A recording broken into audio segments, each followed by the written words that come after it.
சொல்லுங்க. அது உனக்காக இல்ல மரியாளே.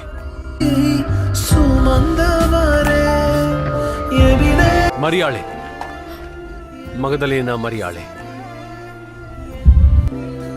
என் பேர் எப்படி தெரியும்? உன்னை சிருஷ்டித்தவரும் உன்னை உருவாக்கின கர்த்தர் சொல்லுகிறதாவது, பயப்படாதே, உன்னை மீட்டுக் கொண்டேன், உன்னை பேர் சொல்லி அழைத்தேன், நீ என்னுடையவள்.